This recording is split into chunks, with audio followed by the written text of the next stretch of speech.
Mencari dukun sakti. Sebut saja Paijo, seorang duda yang sudah 2 tahun ditinggal mati oleh istrinya. Ia hidup dengan serba kekurangan. Hidup miskin yang selalu mengerogoti setiap hari. Tak punya pekerjaan tetap. Ia hanya seorang pekerja lepas. Hari-harinya yang kesepian tanpa seorang istri dan kehidupannya yang kurang beruntung membuat Paijo semakin dirundung keterpurukan. Ya Tuhan, kenapa hidupku sesial ini? Tak pernah berjalan mulus seperti orang-orang, teriak Paijo seraya mengumpat rapnya. Hidup miskin yang membuat istrinya mati dan tak sempat mendapat pertolongan saat Nina membutuhkan tindakan medis itu. Paijo pun menyeringai seakan mendapatkan bisikan gaib. Lalu ia mulai memikirkan bagaimana cara agar dia bisa terlepas dari kehidupan miskinnya itu. Bagaimanapun aku harus terhidup enak dan layak. Aku juga ingin merasakan hidup bergelimangan harta. Tidak peduli jalur sesat yang akan kutempuh nantinya, ucap Paijo yang sudah lelah hidup dalam kemiskinan. Bagaimana kalau aku menemui Mbah Darjo saja? Ya Mbah Darjo, dukun yang sudah terkenal sakti. Sekarang aku harus lekas tidur, biar besok pagi tidak kesiangan ke rumah Mbah Darto. Keesokan paginya Paijo sudah bersiap untuk pergi ke rumah Mbah Darto yang ada di tengah hutan. Paijo pergi dengan menaiki sepeda ontel kesayangannya dan menempuh jarak sampai 3 jam lamanya. Setelah beberapa jam Paijo menggayuh sepedanya dia sampai juga di kediaman Mbah Darto. Tok tok tok. Paijo mengetuk pintu rumah Mbah Darto yang terlihat megah meskipun berada di tengah hutan. Tak berselang lama muncullah wanita parubaya yang merupakan istri dari Mbah Darto. "Blotek sopo koe?" ucap Mbah Suketi dengan wajah garangnya. "Cari siapa kamu?" "Anu Mbah, saya ada perlu." "Apa Mbah Darto ada?" "Oh, cari suamiku toh. Ayo masuk ke dalam, saya panggilkan sebentar." Paijo pun masuk ke dalam dan duduk di ruang tamu yang sangat megah. Beberapa menit kemudian keluarlah Mbah Darto dengan pakaiannya yang serba hitam itu dan ikut duduk. "Ada perlu apa sampean kemari?" tanya Mbah Darto dengan suara yang tegas. Paijo pun menceritakan niatnya mendatangi Mbah Darto. Kemudian Mbah Darto memberikan saran jika ingin kaya dengan cara instan untuk melakukan pesugihan pocong keliling. Dengan syarat yang terbilang sulit, karena harus adanya orang yang ditumbalkan dan mencuri kain kafan orang yang matinya pada Jumat Kliwon sebagai syaratnya. Namun Paijo menyanggupi semua syarat yang diberikan oleh Mbah Darto. "Apapun itu kalau bisa bikin saya kaya raya pasti ku sanggupi Mbah." "Hahaha, bagus. Saya suka orang yang nekat sepertimu." Mbah Darto senang mendengar kesanggupan Paijo. Sepulang dari rumah dukun sakti itu, Paijo harus mencari kain kafan orang yang meninggal di hari Jumat Kliwon. Sambil menunggu tengah malam, Paijo mempersiapkan senter dan cangkul yang nanti akan dibawa ke kuburan yang sudah menjadi targetnya. Tak membutuhkan waktu lama, 20 menit dia berjalan menyusuri jalan setapak menuju area pemakaman umum yang letaknya jauh dari permukiman warga. Meskipun Paijo sedikit merinding harus mencuri kain kafan, tapi di tepisnya karena tekadnya yang sudah bulat ingin terbebas dari hidup miskin. "Akhirnya sampai juga," ucap Paijo seraya menyoroti papan nisan yang akan jadi incarannya. Tak lama kemudian Paijo sudah mendapatkan makam yang menjadi incarannya itu. Di papan nisan tertulis nama Jubaidah yang meninggal tepat di hari Jumat Kliwon. Paijo mulai mencangkul makam itu. Tidak membutuhkan waktu lama sekitar 30 menit, makam yang digali sudah selesai. Paijo mulai membuka papan kayu yang menutupi mayatnya. Mayat yang sudah terbujur kaku itu disingkirkannya satu persatu.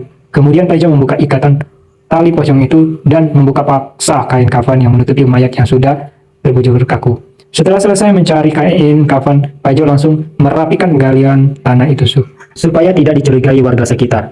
Kemudian Paijo pulang dengan terburu-buru karena tekuknya sudah mulai terasa berat dan sedikit merinding. Sesampainya dia di rumah, Paijo langsung mengunci pintu dan dia lekas mandi membersihkan badannya yang kotor karena tanah kuburan. Lalu Paijo merebahkan dirinya di ranjang dan bergumam, "Syarat udah lengkap, besok pokoknya harus cepat ke rumah Mbah Darto lagi." Dan tak lama Paijo pun terlelap dalam mimpinya. Keesokan paginya Paijo sudah bangun dan bersiap-siap untuk datang lagi ke rumah Mbah Darto. "Udah nggak sabar pengen jadi kaya raya dan hidup mewah," ucap Paijo sambil mengayuh sepeda bututnya itu. Di pertengahan jalan Paijo berhenti sejenak untuk melepas dahaganya. Paijo mulai membuka botol minumnya. Gluk gluk gluk. "Ah, segar. Udah nggak seret lagi nih tenggorokan," gumam Paijo. Sejenak Paijo menajamkan pendengarannya itu. Serak serak serak. Paijo mendengar suara langkah kaki yang menginjak dedaunan kering. Seraya mengusap tekuknya dan memperhatikan sekitar, Paijo tidak melihat keberadaan siapapun di sana. Dengan tergesa-gesa Paijo langsung mengayuh sepeda bututnya. Tumben banget kok jadi merinding gini ya, Paijo membatin sambil terus mengayuh sepedanya. 15 menit kemudian Paijo sampai di kediaman Mbah Darto. Lalu dia meletakkan sepedanya dekat pohon beringin di samping rumah Mbah Darto. Kemudian Paijo mengetuk pintu. Tok tok tok. "Mbah, saya datang lagi." Hening tidak ada yang menyahut. Paijo mengetuk lagi pintu. Tok tok tok. Tidak lama suara pintu berderit mulai terbuka. Kali ini Mbak Darto sendiri yang membuka pintunya. Ayo cepat masuk, ucap Mbak Darto. Kemudian Paijo masuk ke dalam rumah dan mengikuti Mbak Darto yang langsung mengajak ke ruangan khusus prakteknya. Sudah lengkap semua, Mbak. Umbo, rampe, dan persyaratan lainnya. Mbak Darto bertanya sambil menyalakan duba dan buku. Paijo pun lalu menghampiri Mbak Darto yang sedang duduk bersila dan menyerahkan semua persyaratannya. Ini Mbah, semua sudah lengkap serta kain kafan orang yang meninggal tepat di hari Jumat Kliwon. Sesuai dengan permintaan Mbah, ucap Paijo dengan santainya. Tapi Mbah, apa nggak bahaya tuh? Saya mencuri kain kafan. Paijo sedikit terbatas saat bertanya pada Mbak Darto. Lalu Mbak Darto melirik ke arah Paijo dengan tatapan tajamnya seraya berkata, kan sudah saya jelaskan semua. Ojo kapan tak kain ini. Apa kamu takut didatangi orang yang punya kain kafan ini? Paijo mengangguk seraya menundukkan kepalanya karena tidak berani bersitatap terlalu lama dengan Mbak Darto yang wajahnya garang. Kamu tenang saja, Jo. Kalau demitnya datang, itu sudah jadi urusan saya. Kamu terima beres aja dan ikuti semua yang saya perintahkan, ucap Mbak Darto. Seraya membuka kantong plastik yang berisi kain kafan itu. Sebelum kain kafan itu bisa digunakan, Mbak Darto mencelupkan kain kafannya ke dalam ember yang sudah berisi dengan air lengkap bunga 7 rupa. Lalu Mbak Darto mulai merapalkan mantranya. Setelah itu Mbak Darto mulai menjelaskan tentang pantangan sebelum memakai kain kafan yang sudah yang diberi mantra itu. Nah, ini sudah selesai. Mbah kasih mantra. Tapi ingat ada pantangannya yang tidak boleh kamu langgar, ucap Mbak Darto sembari menyerahkan kain kafan itu. Mumpung kira-kira apa Mbah pantangannya? Tanya Paijo. Pantangannya gampang kok. Kamu cuma tidak boleh makan daging, ujar Mbak Darto. Daging apa aja Mbah? Tanya Paijo. Daging sapi, daging ular, daging kambing, daging cicak, daging kecoa. Apapun itu kamu tidak boleh kamu makan. Kalau kamu sampai melanggar, maka saat kamu menjalankan ritual selanjutnya kain kafan ini tidak akan terlepas dari badanmu, Jo. Ucap Jo dengan tegas. Waduh, Mbah, ngeri banget kalau sampai tidak bisa lepas. Oke Mbah, saya paham, ucap Paijo sambil bergidik ngeri jika sampai terjadi seperti itu. Tapi kamu tenang aja, Jo. Masih ada solusinya, ujar Mbak Darto sambil menyeringai menatap Paijo. Apa Mbah? Solusinya jika kejadian kain kafannya tidak bisa lepas dari badan saya, ucap Paijo terbata. Cuma keluarga korban yang kamu curi kain kafannya yang bisa melepas kain kafan itu. Jika sampai kamu melanggar pantangannya, tidak ada cara lain.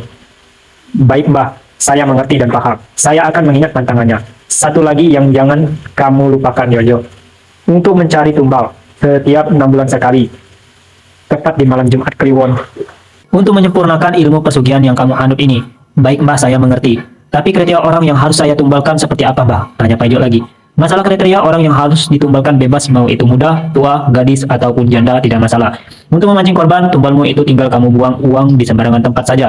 Atau bisa juga kamu beri bingkisan pada orang yang sudah kamu incar untuk jadi tumbal. Gampang toh, ucap Mbak Darto, sembari memberikan secarik kertas yang sudah berisi mantra pada Paijo. Terima kasih Mbak, kalau begitu saya pamit pulang dulu, ucap Paijo sembari menyodorkan amplop yang berisi beberapa lembar uang.